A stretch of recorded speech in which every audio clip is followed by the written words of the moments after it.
shelling out money, anything, ayy. Ooh, got the foot on the gas, pedal to the metal when I'm get to the bag, ayy.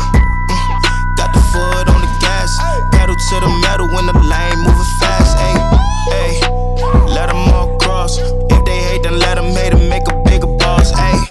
This episode is brought to you by SPI Logistics, the premier freight agent logistics firm in North America. For over 40 years, SPI has been diligently building the most successful freight agent network to provide first-class relationships for our shippers, receivers, and carrier partners. We are more than another transportation network. We are a dedicated team of professionals united by one singular purpose, and that is to expedite our agents' success. All of our agents are set up for success on day one, as they are provided with a full suite of support staff that is ready to assist them with everything from after-hours emergencies to financial and administrative needs on a no-fee basis. This way, you can focus on continuing to grow your business. There is no financial risk to start, and you have the ability to earn up to 75% in commissions. If you are looking to take control of your financial future and build your business with the backing of one of the most successful logistics firms in North America, visit www.spi3pl.com to learn more. Do me a favor and let them know that the Freight Coach sent you.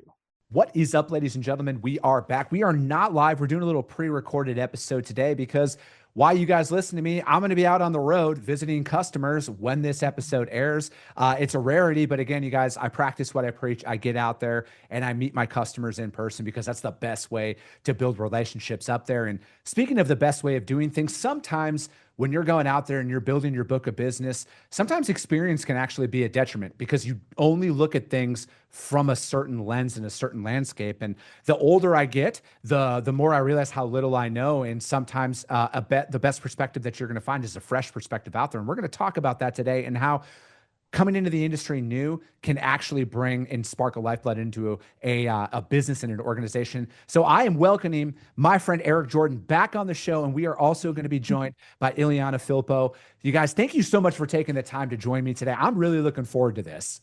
Yeah, me too. Good to see you. Thank you, Chris. Iliana, we're gonna put you on the hot seat right away. I already asked Eric this question, and I always like to lead in this question with people. What brought you into transportation? What was it about this industry where you're like, I want to go give that a try? Okay, so I think it's just been seeing Eric work over the years.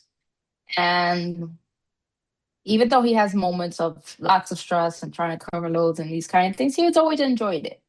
So one day we were on the phone and we talked, and then he said, this is what I do. And I was like, you know what? Let's give it a try. And that kind of just drew me into. I've seen Eric being able to juggle a bunch of roles in one day. And I think it's because of flexibility that this industry allows for. No, I think that it's, one thing I've come to realize is, when you want to build anything, like stress is a byproduct. Like that's always going to be there no matter what. And if it wasn't stressful, everybody would be doing it.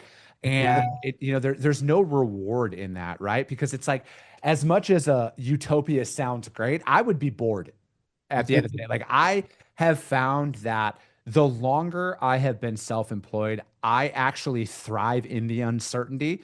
I don't like it at times, but like I thrive in that environment because for me personally, if I think too much, I actually cause things to become worse, where like my strong suit is acting. All right. Like, it's like when I'm in the moment, when something happens, I need to be able to make a decision and make that decision quick. If I have too much time to think and stew on something, more times than not, I make the wrong decision because then I start having that internal debate in my head about all of these different variables when none of them were even going to happen. And you had to be quick and decisive in that moment. And then you just make the decision and you move on. That's right. Yep. So Eric, let's bring you into this here, man. What was it like going out there, like, building up a team? Let's start with that, because I think every business owner, every agency owner, they all want to add to their headcount, right? They want to grow. Most people do, right? Like some people are comfortable. They want to be that one person operation. They want to make what they make and they're fine with that. But what was it where you're like, man, I want to grow. I want to scale. I see this opportunity. I got to hire somebody. Right. So I have always had people come to me and be like, oh, Eric, what do you do? I want to know, I want to learn that. Or, how can I help out? And I've over the years, maybe 5 or 6 people, I showed them what I did. I introduced them to, reaching out to new customers and possibly, getting some freight and just working them in. Everyone, that tried, just they couldn't see the bigger picture. They stopped after a week. they were deflated. And in this industry, as far as getting a new customer, you have to first, like we talked about once before, you put it out there, reach out to a customer, and if you get them in your funnel, right, you got to get them in your funnel, and then it takes a while. You're not going to get a customer right away. So you get them in the funnel, you maintain that relationship over time, and then eventually you'll get some freight. Most of the time, that's how it works. So everyone that I've spoke to about possibly doing this, being a team, it just never worked out. I happen to talk to Iliana on the phone. We talk occasionally, and we always have good conversation. And she's, to me, one of the brightest people that I know. And I thought, if I have the brightest person I know at my disposal, and she is able to help out, not just her, but me, and we can grow this, why not give her a try? And so when I reached out to her, she was right on. She was, ready to go from day one. And then listening to her come back to me the next day, and the excitement in her voice of learning something new really, really made me feel good, because I just assumed that she may, be like, oh, this is boring, I'm too smart for this. But she put a fresh pair of glasses on me. I was able to see things differently, having her reach out to me and ask questions that I never, when you're in this industry, you're working from home as an agent or working in the office as an agent, you don't have any coworkers, you're in your bubble. Yeah. Now, having a coworker, you have that banter back and forth, and you have someone else to give you good advice or bad advice you may have been doing for 20 years. Yeah. So she's pulled me in. She's got me excited. We're excited every time we talk on the phone in the morning, the possibility of new customers, or even bringing in new customers. And she's excited. I'm looking forward to spending many years with her doing this.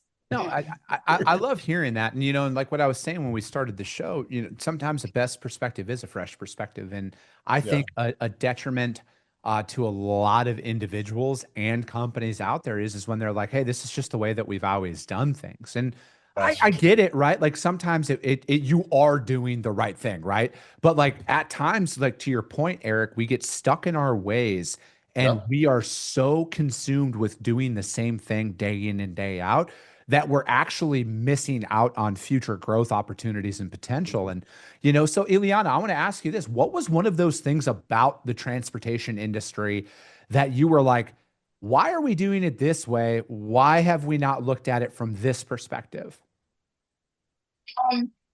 Okay, so when I first started working with Eric, what I did was go on YouTube and just find out as much as I can about the industry, right? Yeah. And I actually read it. I read it a lot. You feel like real people talking, right? Yeah. So one of the things that people fear, and I think especially nowadays, is AI, right? It's like, oh, they're gonna come and take all our jobs. Yet at the same time, I was able to see it as a tool, right? Where maybe I think that was one of the first things that I showed Eric, right?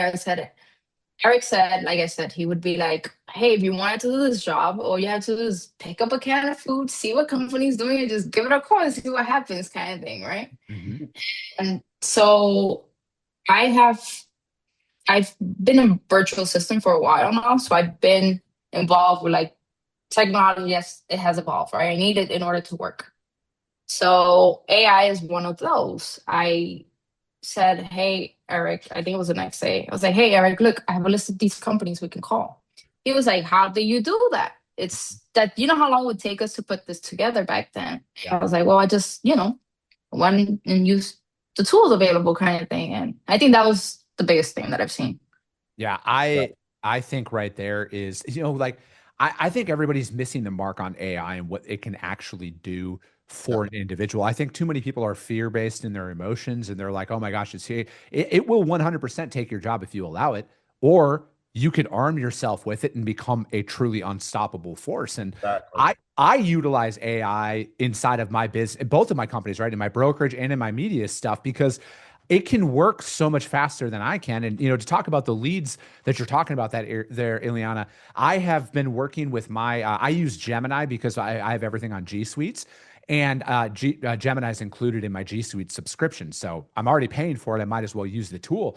And I have that thing trained now that every time I put a company in there, it scrapes everything, what they produce, where all of their major hubs are, what trailer types they might be shipping on, where they might be shipping into, their potential customers, and it spits all that data out.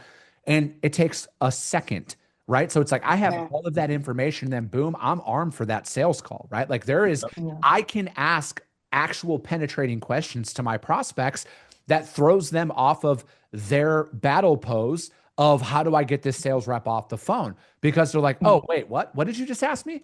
You didn't ask to move. No, I don't. I'm not concerned. If your freight doesn't ship this way, I don't want to talk to you, just like you don't want to talk to me. So the faster we can get to that, the better off we'll both be. And again, it's because I'm asking penetrating questions about their actual company and not overarching basic yes, no's. Do you work with brokers? Do you do this? They're going to hang up on you, right? And it's like there's so much information that's at our disposal. And then you know what? Maybe you're uncomfortable with, they give you the email address and you've never actually sent a summary of a conversation you just had with somebody as a follow-up. You can ask AI, hey, come up with a couple of follow-up emails for me, and it'll spit it out. And then again, I would never copy and paste. I would recommend read it, make some changes, make it sound your own. But the thing is the more you work with AI, the more it starts to talk back to you in your tone. And then you can get it to that point where it's like, no, that's literally exactly what I would say, almost verbatim. Boom, copy and paste and send it out. And to me, it's like you would be a fool in today's environment to not be utilizing that for your business development, for your lead generation, because the thing that I have now, it spits out 10, it's like, hey, do you want me to find more companies that are like this in this area? And then boom, it fills it up, more leads. And now you don't have to pay for lead generation software, because I paid for lead generation software in my business, and all it gave me was a list of companies that was never up to date. The people, the decision makers that they listed were not employed there anymore, more times than not. And all I had was a phone number. So I look at it as I'm a fan of cold calling. I would rather get to a no or a yes as fast as possible. I hate passive aggressive. I hate just non-answers and ignoring the email. It's like, if it's a no, tell me. So I find that if I can utilize that, all of those companies that are out there through lead generation software, and then I can build up a lead list, and then I have it integrated in with my CRM. So now I have all of my customers, all of my prospects in one place, and all of my follow-up is happening. That's like from my perspective, it's a winning recipe, and it's one that everybody should be utilizing. Yeah. I agree. I was so excited when Iliana introduced me to Chris. I was that fool, 20 years of doing the exact same way. My mind was just set on posting loads, covering loads, posting, she went in, she came back to me the next day and showed me, all these prospects. And I thought, how on earth did that happen? Like, this is crazy. And so I was in love with her from there. Yeah. And she's also doing the carrier side. She's keeping great lists of all the good carriers that we worked with over the years. She's gone into our database and looked at who I used the most, who did this lane. And, I didn't do that. I just was stuck in that 20-year same old, same way decision making. Yep. And she's fresh eyes, and I love it. So, Iliana, how have you been able to formulate carrier partnerships out there? Because I think that's a word that's thrown out there a lot, but very few people actually execute upon it. And, I talk ad nauseum about how we personally do it. So I'd love to hear from you. How are you keeping your carriers fed right now when the overall freight market, no matter what you see, it's still slow overall, right? So it's like, how are you keeping your drivers fed? Okay. So actually, Chris, that was a question that I was going to have for you. I think that's very important. But at the same time, right? I think, especially working with smaller companies, right? Like, let's say Eric and I went on highway once and we saw, you can see how many drivers they actually have, right? So maybe reaching out to the smaller companies, especially when we had to make calls because we couldn't find a carrier. So let's start with the smaller ones, right? Because in that way, you're more likely to build a relationship with them. We had low solo drivers too, right?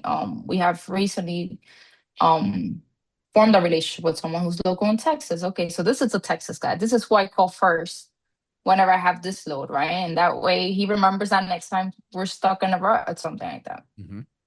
Now that's literally for us. We are. I'll answer your question that I think you might have asked me here, Yeah. Iliana. My thing is we have our core carriers for. I want to get to the point where like 85% of our freight is booked with like the same handful of carriers. Wow. Yeah. And so like what we're doing right now is by the time this is aired, all these shipments are going to be picked up and delivered. But like as soon as we get a shipment, even if it's for next week, we're emailing and calling our top 5. Hey, we have this load in this area. Do you have any trucks in there? Are you going to position any trucks in there? Do you want this? I want to get those guys pre-booked, right? Because like we got to do more with less. It's just me Right. and my business partner that are out there building this up right now. So we got to maximize our time. And once we find a carrier who communicates at a high level, they take photos, they have bought into our process. Mhm. We want to reward them, right? And like I pay above market to them. I could easily go out there, push that rate down, try and find a cheaper truck, but I've just never had that work out for me long term. Right. Where the market we're about to go into, where it's a carrier market, rates are going to go up, capacity is going to seemingly tighten up. There's going to Yeah. be a lot of brokers who are going to struggle because they've never operated in an environment where it's been hard to cover. And the sooner you can get off the load board, the better you are going to be set up for that next wave of this, because like ultimately all of these drivers are going to remember who are the brokers who took care of us, who Mhm. treated us right, who paid us, all of that stuff. If you do that, you're going to dominate this next market swing that's going to happen. And my fear is for a lot of brokers is they're not going to change their ways, and then it's going to cost them business. Yeah, that's Yeah. true. Mm. That's very true. Um, I love the fact that there's also incentives for using the same carrier and rendezvous. I like that. And so what Iliana and I have done is we've created a spreadsheet of all our loads. Yep. And every time, we have the ones that are in orange, that are ones that we need to cover. Yep. We take a portion of that spreadsheet, send it out to various carriers to say, hey, these are the loads we have coming up for next week. Can you help out? And, a lot of times we get stuff covered that way, or we have one particular person that we reach out to that does a lot. But Iliana has shown me, the relationship part of it. I've always had it. Like, I've been doing it for 20 years. I do have relationships with carriers. But after a while, certain carriers that you have worked with, they may have done something terrible, or they've done something bad in the past, or you may have had a bad feeling about them. Yeah. Iliana was able to say, hey, Eric, give them a fresh chance. And when you're talking to them, be more gentle, be more kind.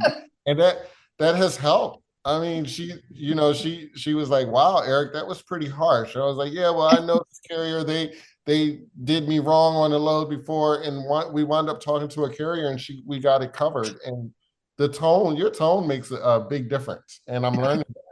No, it's always easier said than done, but Yeah. I will always now, not, I wasn't always like this, but now I'm like, all right, how fast can we just get to a resolution?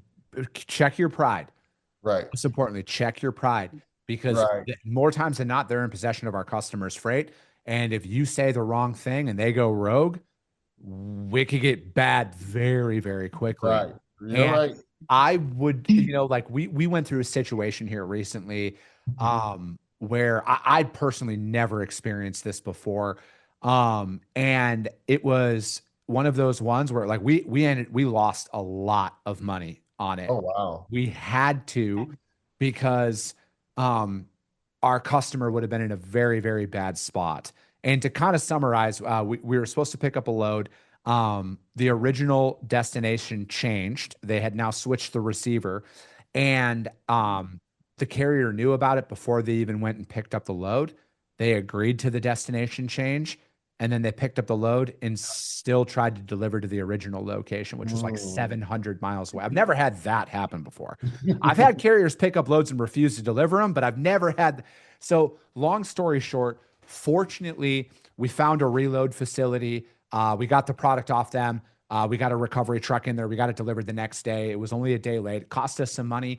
But like, again, old Chris, I would have went nuclear on them on the phone. But new Chris, I'm like, all right, just find a facility. Let's get it transloaded. Let's get a recovery truck. And it doesn't matter what it costs. This is our best customer. It's going to cost us way more if we don't fix this. So we got it done and got it delivered. But again, it's that situation where it's like, I could have easily yelled, but would the problem have been solved? No. Nope. I probably would have made it worse, right? They Right. probably still would have went on to the original destination and then demanded somebody there offload them. And then it would have been really bad with our customer. Yeah, that's interesting. Would you say about, checking your ego? I mean, there's been times where I get so upset. When you're doing this for 20 years, these drivers, everyone kind of gets under your skin, right? Your customer gets under your skin, your drivers get under your skin. Yep. Thank goodness I haven't had an employee get under my skin yet. But you do have to check your ego. And even a follow-up email after everything has been said and done, and you may have said something wrong or may have upset a carrier. Even what I've started doing is a follow-up email saying, thank you for your time. I really appreciate you helping out as much as you could on this. Thank you. Even when I'm pissed, I still try to do that. Just because we may need them. I believe in that term. You'll need me before I need you. I used to say that to people, but not with these carriers. You can't do that. I look at it where unfortunately, there's a lot of brokers who are not the most ethical in the way that they treat drivers and everything else. And like, sometimes we're on the receiving end of their past experiences with brokers and stuff like that. And, again, no matter what, I just want to get to that resolution as fast as possible, where it's like, listen, we could motherfuck each other for the next 20 minutes on the phone, but like, what's gonna actually happen? Be fixed? Nothing, right? Like, we're gonna be the exact. So like, let's get to the end of it and let's move on. And then after the fact, then I'll start screaming, right? I'll be like, what in the, and I'll have it out after it's been done. But like, in the moment, I got to get to that resolution. And like, that's probably the biggest piece of advice I would give to anybody that's new in this industry is your ability to communicate in a bad situation is what makes a relationship with your customer. Because most individuals, I mean, think back in business, but like in life too, how many people at the first sign of adversity crawl into their shell and run away? Right. Most people. Like, the older I get, it increases like a percentage higher. I think it's like 99% of people cower and hide in an adverse situation in life, let alone in business. It's amazing how little people's phones and emails work when there's something that's going wrong. But ironically, that's the only way to separate yourself in a flooded market that is transportation, right? Like, every industry is saturated with providers, right? Like, it doesn't matter what industry it is, but specifically in transportation, because this is where all my experience is. That's when I've separated myself. It had very little to do with anything other than my ability to solve problems quickly and then not let it get up. Like, if I have a load that's picked up and there's a delay going to the receiver, I make that call for my customer. I don't want to go to my customer and then have them call their customer. If the receiver is going to be pissed off, let them yell at me, right? Like, let them yell at me. I'll take those arrows for my customers and I'll let them know, hey, I talked to Tim. He was a little upset that the driver's going to be late, but he understood. He appreciated the fact that we told him. But here's something that I want everybody to know. I've never actually been yelled at for a late truck when I was the one calling right away. And I was like, hey, I just wanted to give you a heads up. I woke up this morning. I checked tracking. This is where the truck's at. They are not going to be there today like we had thought. I'm going to get to the bottom of this and I'll let them know. 99.9% of the time, all right, thanks for the update. That's the extent of it. But what gets people in trouble is when your customer reaches out to you. Hey, The receiver Right. just called. The driver didn't show up for their 10 o'clock appointment. Where are they? Then you're scrambling and Mm. everything else. It's like, for me, rip the Band-Aid off and just get it over with. Like, if we're gonna duke it out on the phone, let's get it over with, man. I got other stuff I got to work on today. Yeah, that's some really good advice. Some good advice that I actually need to take. But Iliana's helping me with that too. She's like reminding me, Eric, you may want to tell this customer this driver is running late, or that we didn't get it covered, or, like I said, with the monotony of doing the same thing all the time, you forget some things. Yeah. You forget etiquette. No, I understand, right? And for me, it's like, that's why, we need to have it checked at times, right? Like, we need to stress test our process. It's like, hey, you got to be able to answer, why do we do it this way? Why don't we do it this way? Because if, Iliana, I'm sure that's one of those things where you've came to Eric and said, hey, Eric, why don't we try it this way? And Eric's came back with, here, this is actually why we don't. We went through this situation and this is why we do it the way that we do it. And, like, I think at times you need to check your processes, your procedures, to make sure, like, hey, is this the best way of doing it? Because, like, do I have an ego? Of course I have an ego, but, like, if you can bring me a way to make more money and improve my customers' experience with us, I'm all ears. Tell me, rip my stuff apart, but bring an actual solution to the table. Exactly. Yeah, I think that's something that Eric has been very good about. Whenever I suggest anything, I don't feel like there's, right? Because these tools and these things that I could bring will be nothing if Eric just puts his hand up and is like, nope, this is how we do it. This is how we do it. He's always willing to try. Yeah. So I think that's where his, go ahead. No, go ahead. No, so I think that's why I would, like, even when you said ego right now, it was like, it didn't even resonate with the experience I've had with Eric. He's just very open, and whenever, like you said, right, when I have tested certain things, I'm like, oh, why does this happen? He's like, oh, because this, and this is a reason for it. So he's not running around like a chicken with his head cut off kind of thing. So what's your perception on the industry as a whole, Iliana, coming in like this? And, I know where I'm at in the industry, but I'd love your perspective, coming in and because, like, again, I've been doing this for a long time. I kind of forgot at times about it. So, like, where are you kind of standing with a lot of things? Okay. So I think this industry has helped me with flexibility, even though everything needs to be done sometimes very quickly. Yep. There's a certain understanding that there are many factors that can alter anything, like the weather or the market or a new policy that comes out, that kind of thing, right? And I actually came in at a very interesting time, right? I think like I said, it was November, right? It was around Thanksgiving. So it was a holiday, right? So capacity was tight. It was hard to cover loads because everyone was going on break, right? And then Christmas comes around. Same things happen. Eric is like, Iliana, I swear this was never this hard, right? Like, things are happening, right? So then upon some research, talking with Eric, it's like, okay, so there is a shift in the market, right? So it has made me curious as to how are you people who have been in the industry for so long see this current market where it's like, Eric and I were discussing the other day, right? Where the price is not the price. The price is the truck. Yeah. And it's like, right now it's on the carrier side to a certain extent. So how do you view that? I think that we are in a traditional tightness in the market that kind of comes along.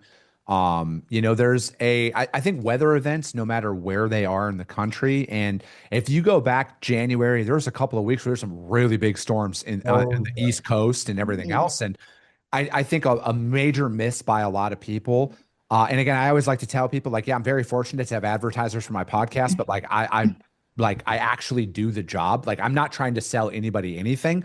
I want you guys to understand that a ripple effect happens every time there's a mass weather event in pockets of the country. It will literally affect capacity throughout everywhere, right? So I think when you're going and you're understanding that, you also have to look at it like this. Like, I don't know anybody who complained when they were making money on freight. Are you going to come through and cover it for your customer? You might take a loss, you might break even, but like, if you're not going to, I will, I'll lose money because it's part of the game. Right. And it's that ebbs and that flow of that is a relationship, right? A lot of people want to preach relationships until it's not beneficial for them. Then all of a sudden, F these guys and everything else, right? So it's like nobody was complaining when they were making money, but everybody had an opinion when rates went up from the carriers, capacity went down. Now all of a sudden brokers are crying. Relationships, why is it like, how are these guys quoting this? Supply and demand. It's that easy. That is as complex as you need to make the freight market. But I also go back, if you're using the same providers as much as you should be, the way that we are, our rates didn't increase at all to our customers. Like, we just did our job in that moment, and our carriers came through. They're like, yeah, man, we could do it for the same rate. We don't need any more than that. Now, there was a couple of shipments that we moved that were trade show shipments. Like, it had to leave the facility. It had to go through the storm. We found a truck to do it. We lost money on that load, but we had to service our customer, right? Like, our customer did approve more on that one to help cover some detention. Cause like when we had it, it was a minimal loss, but after they had to wait for a while, detention fees came up. They helped us bridge the gap in the moment, but like we never go back to them on the times that we have lost money because of tightness, or it's a short miles on a weekend, and we quoted it with the anticipation it was going to pick Monday, deliver Tuesday, and it turned out it was picking Friday for Monday, and we had to pay more on it. And again, we just take care of the carrier in that moment. And again, I don't let a bad transaction ruin the life cycle of a relationship. That's right. That's right. I think it's really important, even, when you're discussing with your customer, if something's going wrong with the shipment itself, to just keep that open communication. When they know they can trust you, you got them. You have a good customer relationship when they know they can trust you. Yeah. It seems like lately we've been getting, I didn't even get a chance to tell Iliana, we've been getting referrals from our current customers to different customers. Yes. And we just got one today. I didn't even get a chance to tell you, Iliana. I'm sorry. Wow. Let's go. Good news all around. Right. But it's because of that relationship, and because of that honesty and that rawness, and knowing that they can reach you. I tell my customers all the time, I am 24/7. And they've called me at some crazy times, and I act like I was wide awake in front of my computer. Oh yeah, exactly. I'm here right now. What do you need? I've been sitting here waiting. Exactly. Or send out emails at 1 in the morning, letting them know I'm working on your stuff. Yeah. I think like that is when you have a great business, is when your customers refer you to other people. That's true. I felt really good about that. I look at it as anybody can sell a service or a product. Very rarely can you sell loyalty. Yeah. And when you get that loyalty from a customer that they're going to put their professional reputation on the line to recommend you, that's when you have something. And then that's when like, don't change this process. Whatever we're doing, we got to replicate this and deliver it to that next one. And that's one of those things that we don't selectively perform for our customers. And what I mean by that is we don't operate in the way that we do when we're making money only. We do it when we're losing money, right? Like, it is very, very important to deliver the exact same level of service and communication, whether you're winning or you're losing. Your customer should never know the difference, because my loyalty can't be bought. Right. And it's like, I don't want to not perform at a high level because I'm sour because I lost some money on a load. Like, that's childish, right? Like, I'm almost 40. You know what I mean? Like, I'm a little bit past that aspect of my life, to where it's like, if I can go out there and execute the exact same no matter what, you're going to win by default, because most people are I like to call them selective savages, right? They're great when it's easy, but they are non-existent when it's hard. Yeah, that's right. Yeah. That's true. That's very true.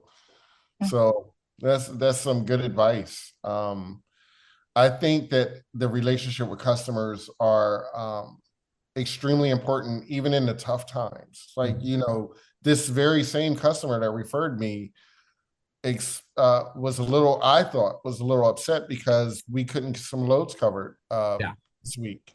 And so knowing that they referred me after that incident, it made me really feel good about what we're doing, and just keep doing the same thing.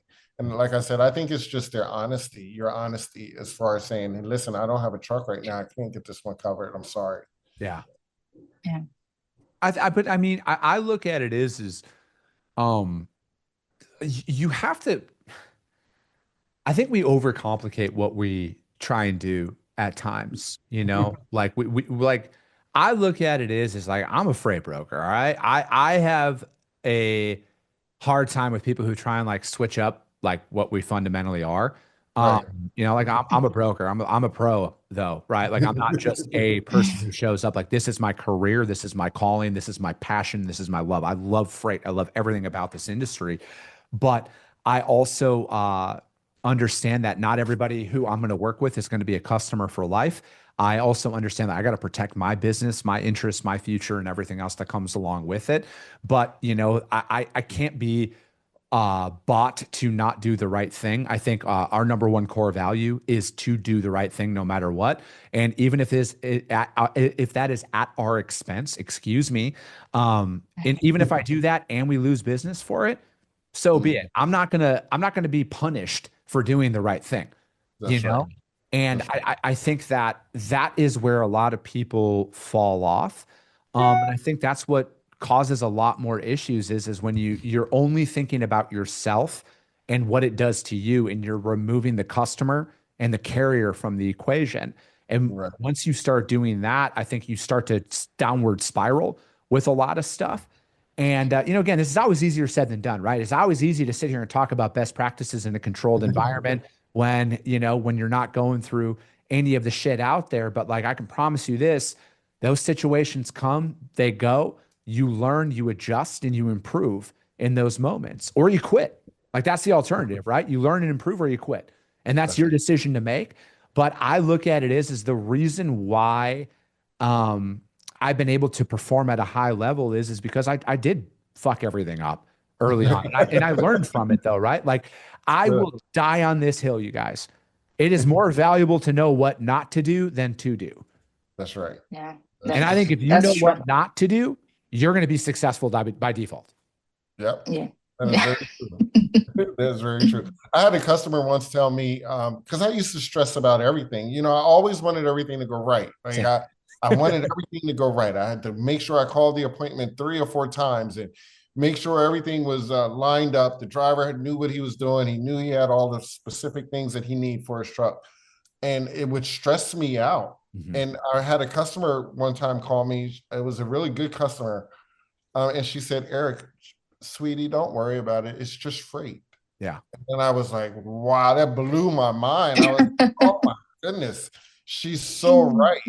Although, you know, you still worry because you want to maintain your relationships with your customers and your carriers. But her saying that to me made me feel like, oh my goodness, Eric, you're stressing way too much. But that customer though, like we had our customer do that here recently with that one situation I was describing earlier, and we called them and told them, they're like, huh, ain't that some shit? And and then they just started laughing, and they're like, well, you got everything figured out, right? We're like, yeah, we did. They're like, all right, cool. You know, things happen. That's freight.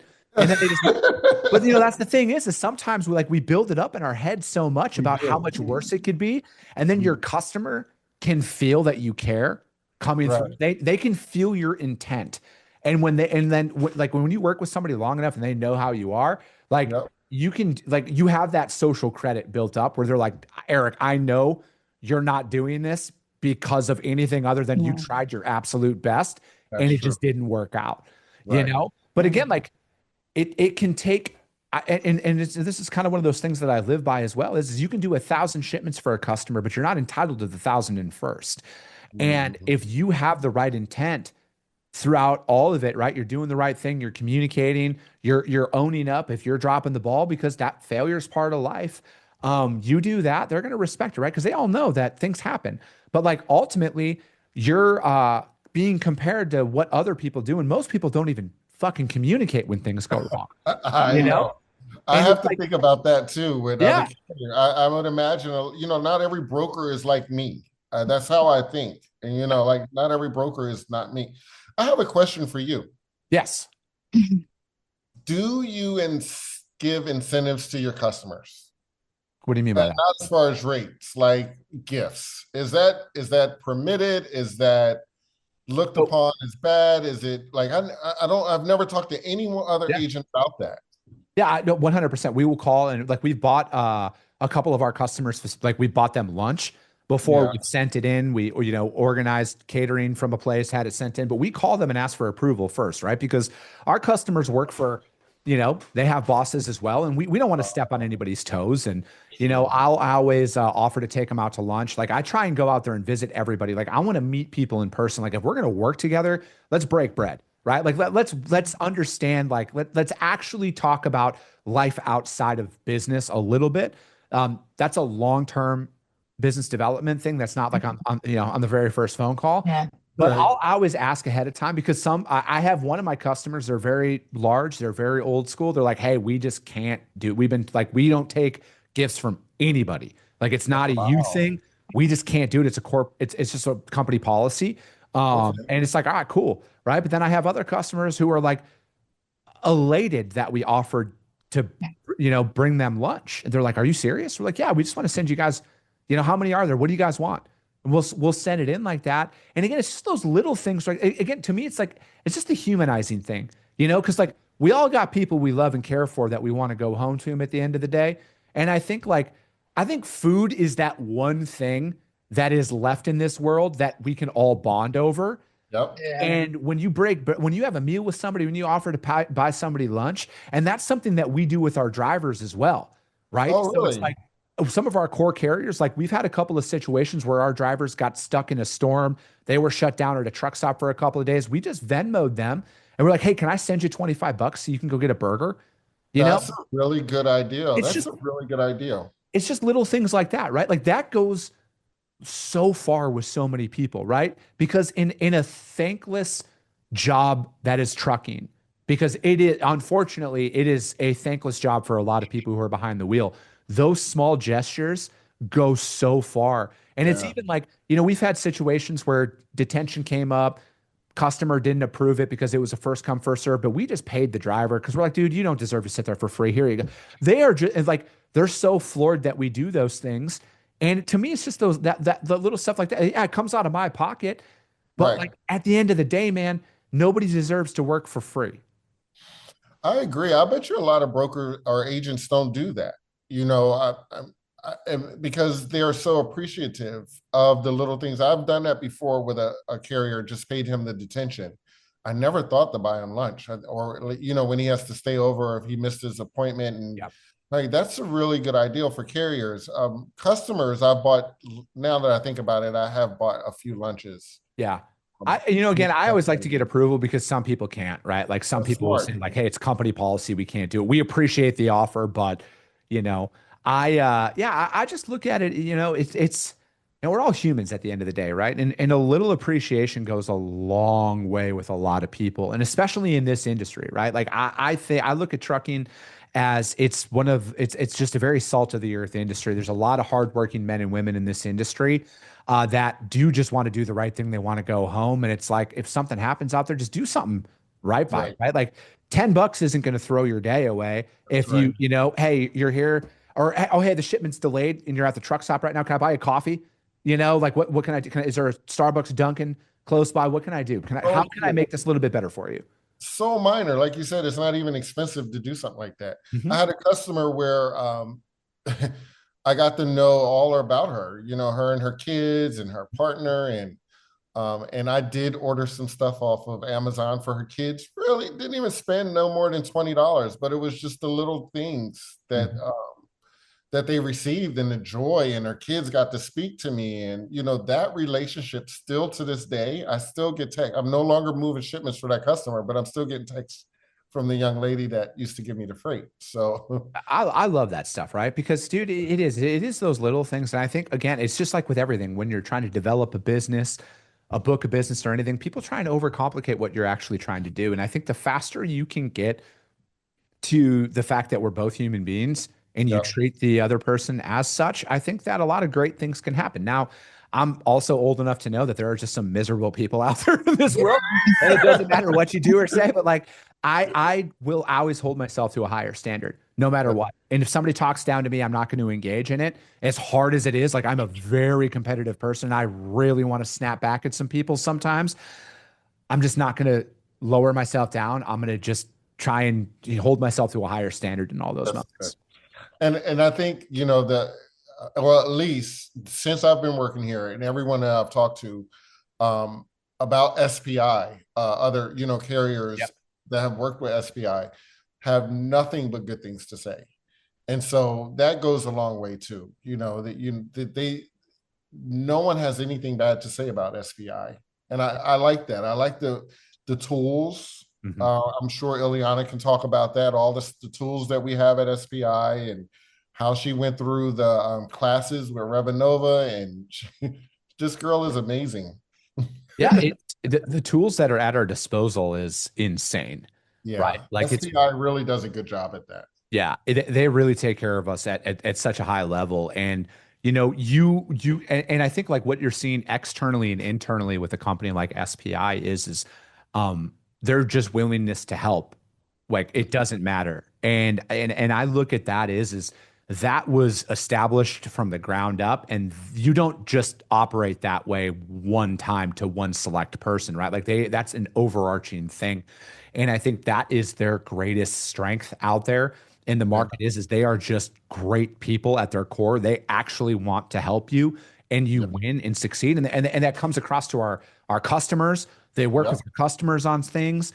They work with our carriers on stuff too. Like they just want to facilitate at such a high level. And I think that's why they've been around for over 45 years and continue to grow, right? Like you don't mistakenly become successful, right? Like it takes a lot of hard work and a lot of doing the right thing to have that happen. And in my opinion, they've mastered that.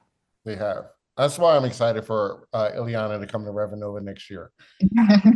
Yes. You're going to come up to Rendezvous, and we're going to have a great time with all of that. What did I say? Revanova. You got high quality TMS on your mind. But I really appreciate you guys joining me here today. This was great. I can't wait to talk. You see, I'm going to see you next month, Eric. So we're going to be able to hang out at Rendezvous. Iliana, it's been a pleasure to meet you. If you have any questions, just always reach out. Hit me up. I'm more than happy to help. And yes, this is on the recording, and I'm not just saying that, being truthful in that, because I love that you're young and excited about this industry, and it's great to see out there. But thank you guys so much for your time. That is going to be it for today, ladies and gentlemen. As always, if you got value in what you heard and you're not subscribed, subscribe to the show, you guys. And if you're feeling ambitious, rank that show on iTunes and Spotify, because if you see value, your network's going to see it as well. I appreciate you guys. I love you guys. And we'll be guys soon. Came back with a bang. Window down, yelling out money, anything. Ayy, ooh, got the foot on the gas. Pedal to the metal when I'm get to